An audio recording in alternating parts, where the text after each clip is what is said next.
Okay, Kelly, let's dive into this week's episode, which is how can women grow balls in business? And yeah, so take it away. Yeah, the phrase let's or grow some balls is a rather controversial phrase, and it's a sexist phrase, frankly. It's a sexist term.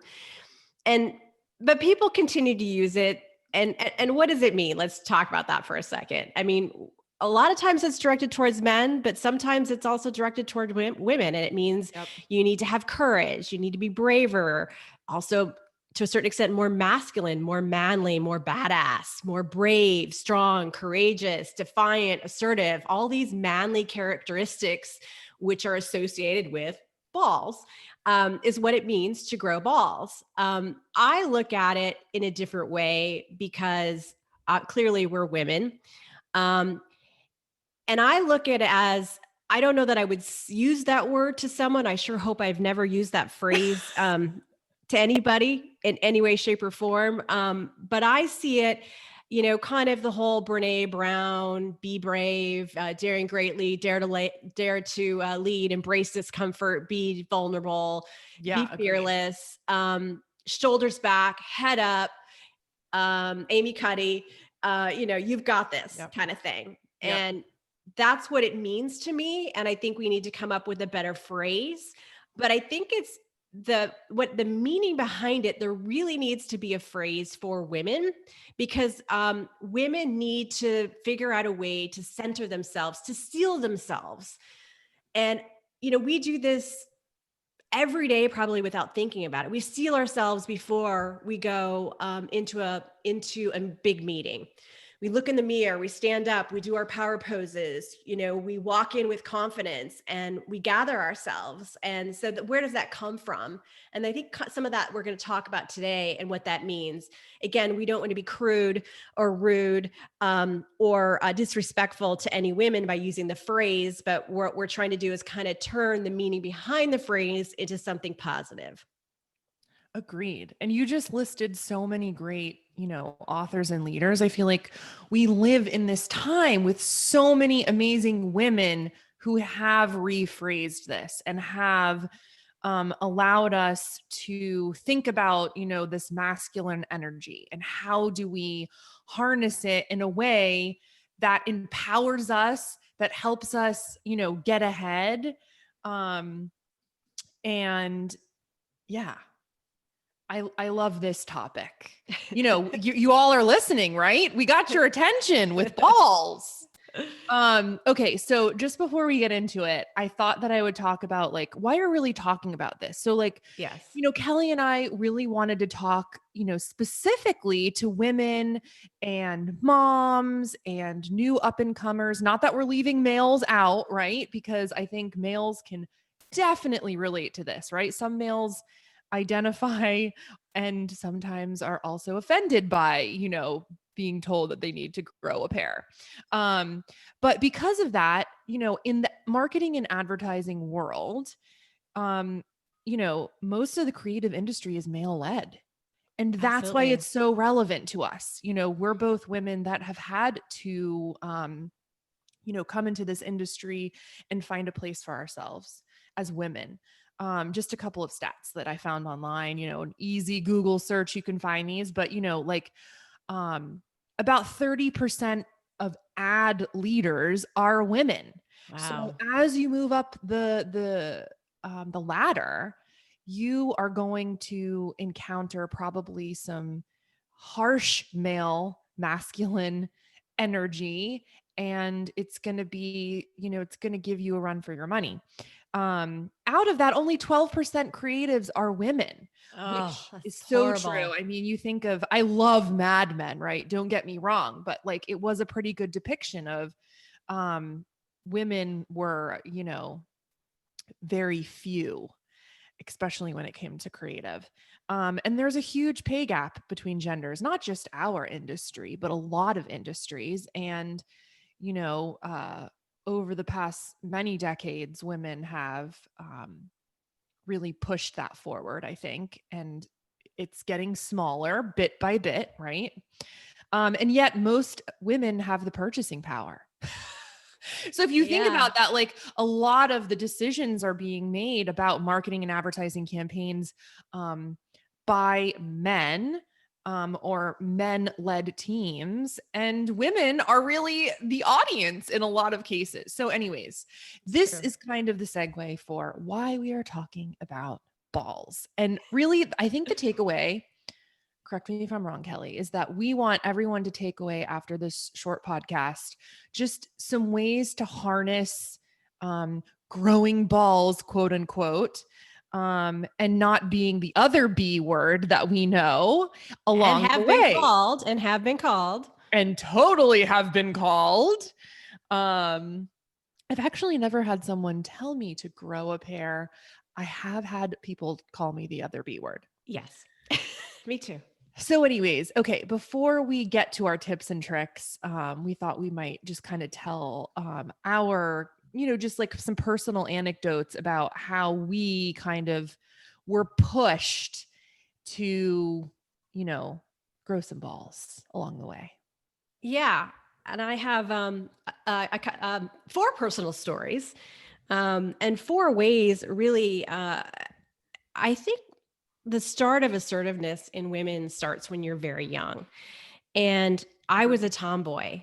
And my dad was an athlete in high school and college. He played every sport there was. He played football for the Nebraska Cornhuskers. He almost went pro with the Broncos, and hugely into sports. In fact, sports and athletics in my family was more important than grades to a certain extent.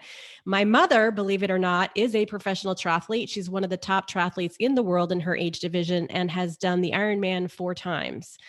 Oh Um, my so I gosh. come from a very athletic family. So at a very young age, my parents had me doing softball and basketball and uh, soccer. When I in the 70s, in the Midwest where I grew up, they would only let one girl on the boys team, or you had to be on the girls team. And I was like, no way am I going on the girls What? team. So I was always the one girl on the boys team in elementary school, and the highest scorer, by the way. Um, but from there, my mother started running. She started training for the New York Marathon and started asking me to do a bunch of races with her when I was when I was about 10 in 4th grade.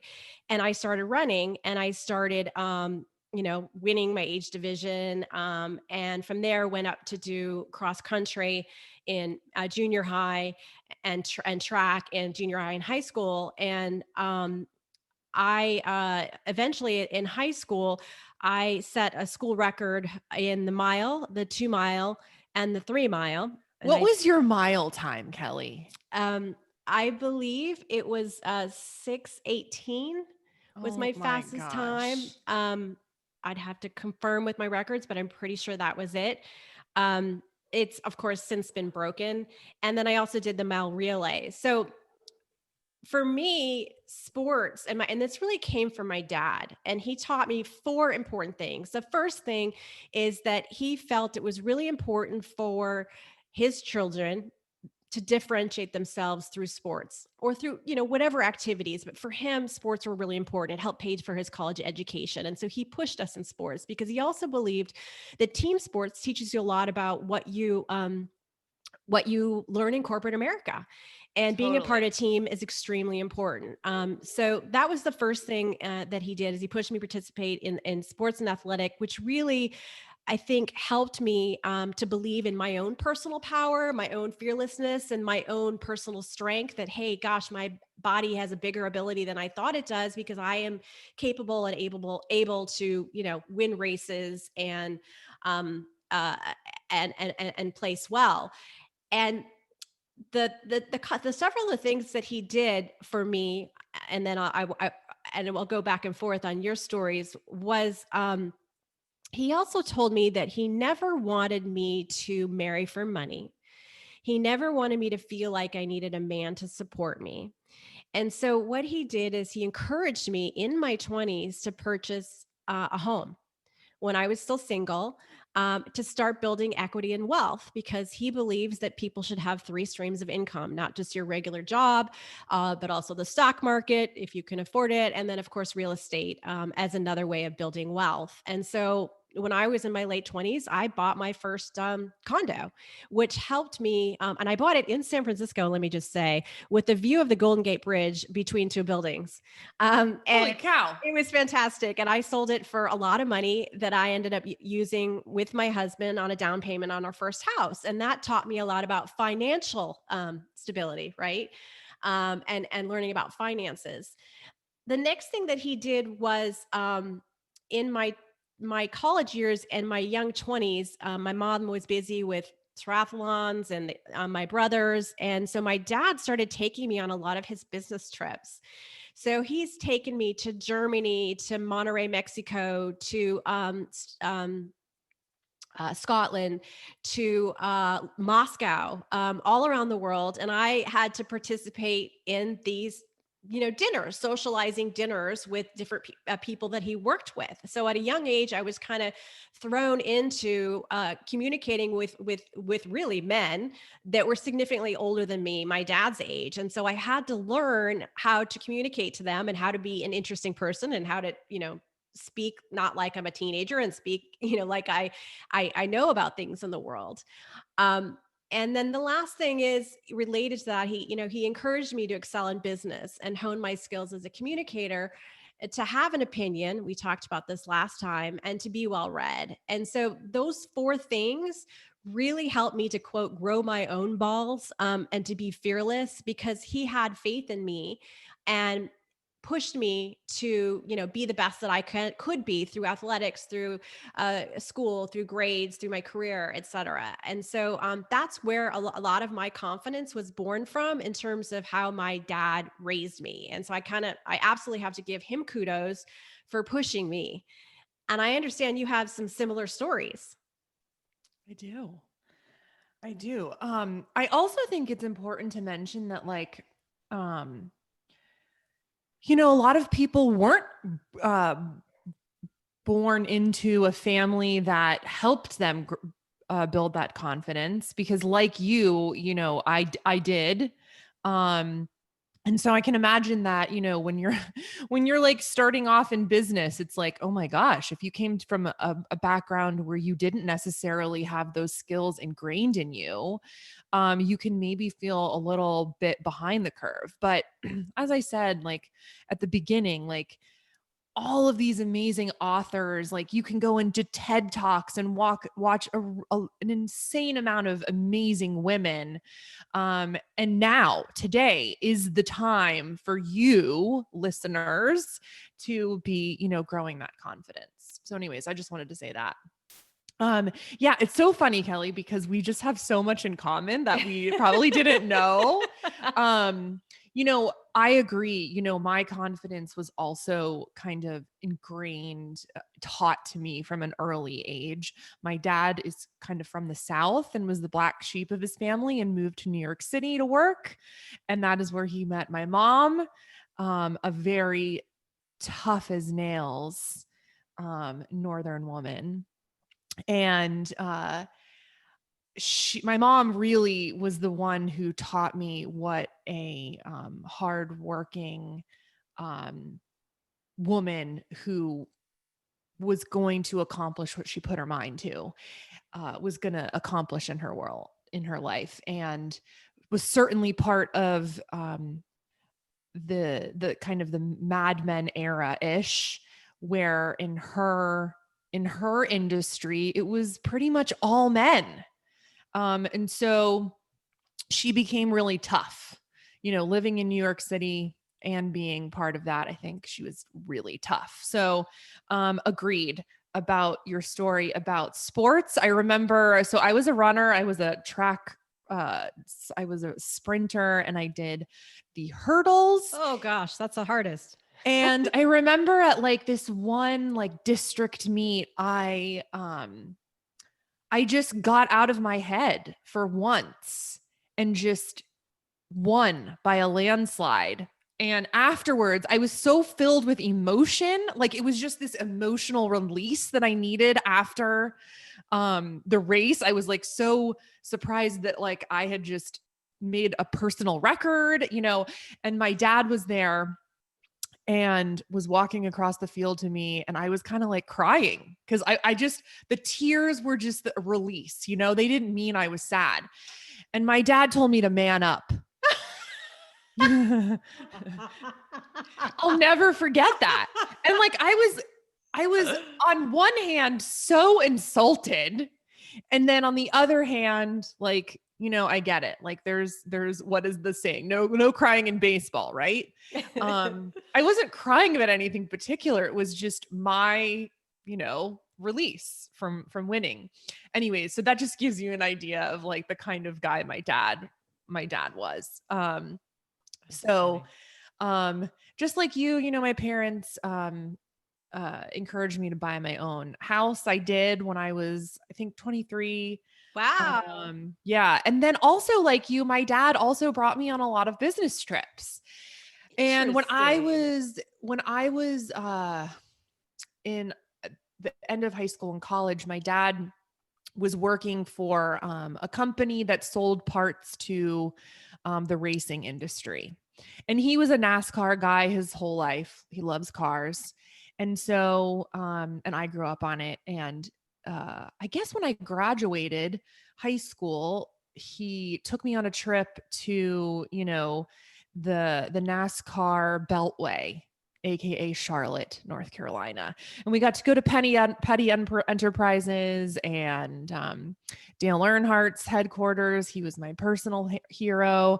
And talk about a male-driven industry, Yeah. right? It is full of testosterone and not a lot of women. And it was just like such a great insight into what business was like from a really, a pretty sheltered, privileged, naive point of view. I hadn't gone out into the world yet. So that's just a story that I wanted to tell about just kind of setting me up, just those little increments of experiences and what I learned growing up about confidence and not being fearful, not being a fearful person, just going out and conquering and showing up. That says a lot about the role of parents and especially Yeah. dads. If you think about, both of us having similar experiences, our dads wanting, not treating us like girls, right? Not Yes. Well, not my caring about dad the wanted masculine. boys. He didn't get any boys. I was the only girl and I was the oldest. But not treating masculine versus feminine, both Yeah. boys and girls need the same types of experiences, and balancing them out as a parent is really important. And I kind of wanted to add for the moms, obviously, I feel like moms have the most balls in the world because Oh, we actually yes. birthed and nurtured humans until they could eat, sleep, and speak on their own. And yet there's this shame about what our bodies look like after giving birth. And instead, it should be celebrated. I mean, look at the scars that we've been given to show what we've been through. So, you know, moms have balls, big time. Yeah, it's all about those, every little experience builds you up to growing that confidence, those balls. I agree. Okay, anything else we want to talk about like in terms of our stories? I mean, we could probably go on and on, huh? I know. I think that recaps most of the stories. We want to kind of talk about, what our advice is. I mean, we've talked Yeah. about some of it. Yeah, for sure. So, I'll kick this off because I've been thinking a lot about this. I think one of the things that I keep seeing people talk about is imposter syndrome. Yeah. And it kind of drives me crazy because I don't I have moments where I think about this, but I just have confidence in what I'm going to say and do. And if I don't know the answer. I think we talked about this on another episode. I just say that I don't know, or I Yeah. say that I will figure it out. I never try to pretend to be anyone that I'm not. And what I think that does for me, it just makes me feel like I am approaching every situation in an authentic way. That way, when I do have to stick up for myself, if I do have to have a hard conversation, if I do have to step in it, you know, um, I'm doing it knowing that I know exactly what I want to say. I know what I want the outcome to be, and I'm not going to apologize for it. That being said, I mean, there's a good percentage of time that I fail at that because I am an emotional person. Yeah. So I'm not saying that to say that I am always a winner. But I think if when I come at it from that approach, um, I've had success in being seen as a leader, as a strong leader, as a respected leader, and maybe none of very little of the negative stuff. Yeah, those are some great points. And I think a lot of a lot of bravery is, obviously you have to have something inside of you, and even with imposter syndrome, if you feel that, you have to in order to succeed in any Yeah. career, you have to figure out a way to push that away and be brave and be fearless and steel yourself, like we talked about. And that can come out in many different ways, and a lot of it can come in terms of helping you in your career by asking for raises. You're not going to get a raise. No one offers you a raise. No one just says, Right. "Oh, you're doing a great job. Here's some extra money." You got to ask.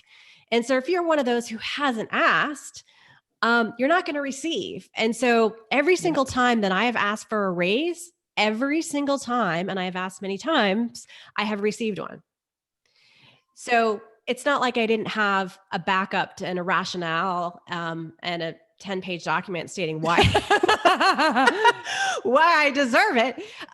But I've never received something I haven't asked for, and so that's where the bravery comes in. And little things, even like getting an interview. You don't just send your resume into the HR director. You need to be brave. And I'll give you another example of what I did in the year 2000. 2001, I was starting to look for jobs in DC, and I had no connections to DC because I had lived on the West Coast in San Francisco and LA. And so I figured out who the top advertising agencies were, and I literally reached out to the heads of the agencies, the owners. And I got 3 meetings with 3 different advertising agency owners. Those did not lead to jobs, but I met them. And the most interesting one is David Martin, the head of the Martin Agency in Richmond, Virginia. I emailed him. He said, "Come on down to my house in Richmond, Virginia, and we'll meet and we'll have a face-to-face What? meeting." I went down to his house in Richmond. He has had a house behind his house where his office was. He gave me his books autographed, and we sat there and talked about advertising. And you know Holy what? And you cow. know why? You know why? Because people You don't have the asked. balls to ask a CEO for a meeting. I just Yeah. want to pick your brain. I want to learn from you. You're not asking anything. Everyone, people want to. I will always accept an informational interview. Someone wants to pick my brain. Hey, that makes me feel smart.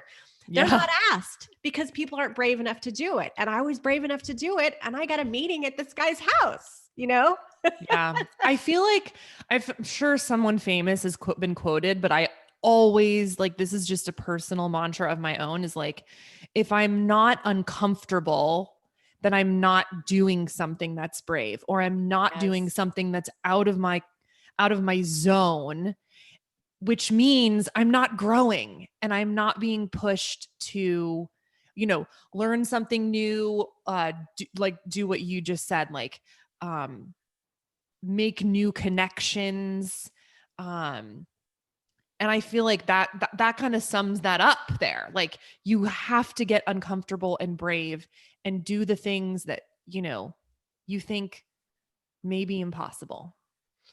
So let's start with some advice. I think Yeah. being proactive is important, and another word which is can be seen as a bad word or phrase is self promotion. You can't be afraid to Yes. self promote yourself. We're in advertising and marketing. We promote our clients all the time. You should also be able to promote yourself and be okay about it. Yeah. I mean, And I that's feel tough for like, women. yeah. My husband was telling me, so we've spent this entire week talking about balls in my house. And, funny enough, like we were talking about it last night. And this morning I found this little thing that my daughter had written to my son. It said, Brooks, you have balls. Ha ha. Because we were so in depth into this conversation. But he had said that part of his master's program, he was taking psychology, in marketing and advertising and design. And one of the articles was kind of like this test of women that had applied for a job, and kind of like an A/B test, like a women that had more self-promotional, maybe what you would consider quote unquote aggressive language in their cover letter and resume, versus a woman who came across very nurturing and not confrontational, and had a totally maybe in some cases you could see it as like very passive and soft approach. And that the woman who was aggressive and self promotional was to looked at in a negative light. And the whole lesson he was learning was about, differences in perception and how to really position yourself in the right way. So I think when it comes to self promotion, there is a balance that you have to strike between being that really confident, but also nurturing leader, because you can be both. So some women come across really cold and, have a lot of masculine energy. And then some can't come across maybe too soft, too much feminine energy. And I think you've got to figure out the intersection of both of those, so that, the way people perceive you is empowered, is a leader that they want to get to know, instead of someone who is, maybe too into themselves. That could be the impression, Sure. right? Sure. It's such a hard balance. It is, and it's funny that I don't think men think twice about this stuff, and women do. Probably not. Another funny story is I once did not get a job, and the rationale for not getting the job was I was told I was too polished. Ooh. I mean, yeah. I mean, I feel like I I've was heard like, that "Well, before. wait a minute, okay? So, what does that mean?" Yeah, let me be less Okay, I'll wear a t-shirt organized. next time. I mean, what? Smudge my makeup, not be so prepared as I present. I It's think what funny. you You were would you say that to a man? That's just no. What you were experiencing was probably intimidation. yes. Yes, and I think we should definitely do an episode on that because I think you and I, as Type A people, definitely probably suffer from um, being told we're intimidating. I've definitely been told I'm intimidating, and gosh, that's not my intention. And And I get intimidated all the time, I feel like. but you can come off as intimidating too. And I think, Probably, for we sure. don't realize that. And so, how do we change or should we change our behavior knowing that piece of information? Anyway, getting off course, Yeah. but that's another topic for another time. So Yeah, but I beyond think pitching yourself always ABP, always be pitching. And that yes, doesn't mean that you should be in people's face about it. You should always be thinking about where your place is and how you're going to grow, within a position, a company, with a client. on a project, whatever it is.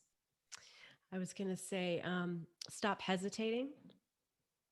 Women, a lot of times, men will just jump in with a response. And I'm not saying that women should do the same thing, but, there's a point when you know something, you don't need to hesitate. You don't need to necessarily, be careful with every single word that you're saying if you know what you're doing. And a lot of times women hold themselves back with their opinions and hesitate because they're waiting for someone else to step in. Here's another good one to build off of that. I often, or no, not often, but like I have hesitated because I am afraid that my response will be too emotional. And in that case, I feel like hesitation is a good, just like innate quality, right? It's going to tell you when to go or not to go. And yeah, I just completely lost my train of thought there.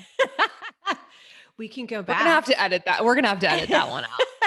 We could go back. How about not avoiding confrontation?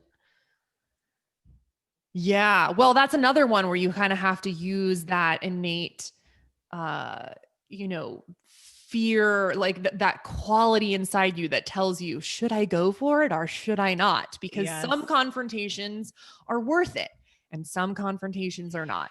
Most are not, I would have to say. But some are. Agreed. And I think pick your battles. I think the ones that definitely are, which now I'm thinking about this now, like the ones that aren't are the ones that are emotionally charged. Yeah. So I think, for me as a very emotional person, I can be all of the emotions within 5 minutes sometimes. I can get caught up in that and my responses are emotion based. And men love to say, yes, that women are emotional. You're being too emotional. I was actually talking to a friend of mine who works at another agency, and she said, the men are more emotional than the women in our agency, and yet the men run the agency. And they're always telling us that we're emotional. So I've always tried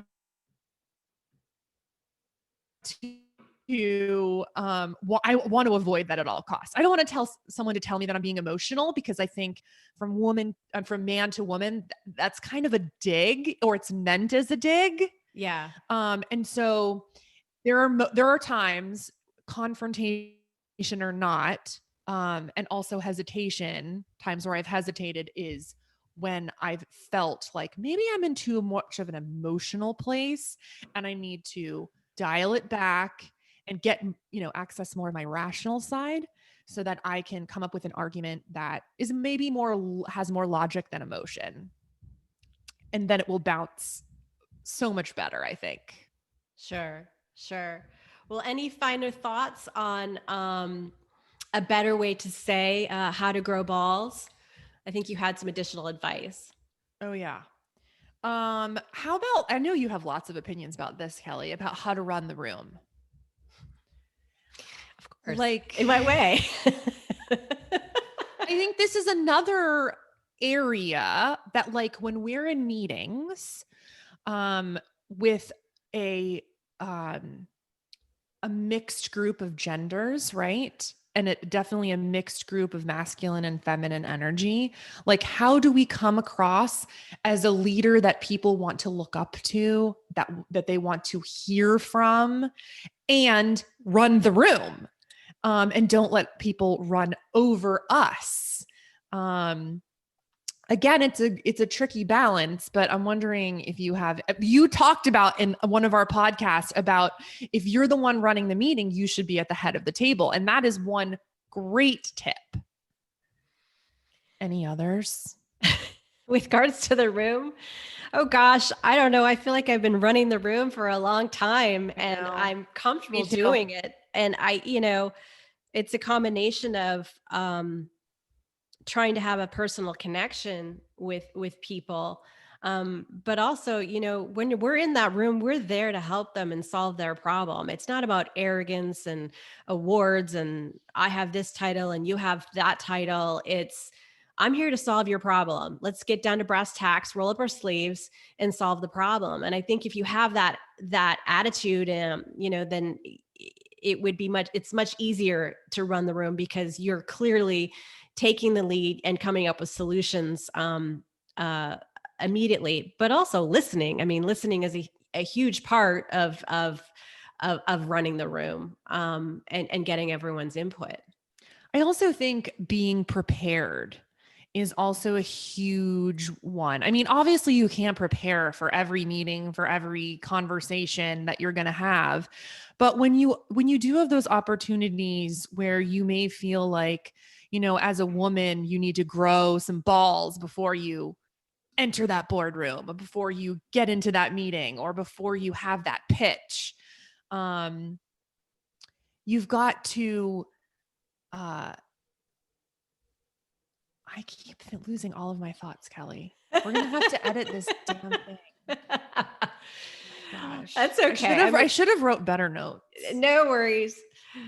Again, what does it mean to have balls? We're going to reframe it to make it less of a sexist comment. And it's all about being fearless. It's all about being brave. It's shoulders Yes. back, heads up. You've got this. Steel yourself. Move forward. Be decisive. Lead. Be courageous. Be assertive. Respond maturely.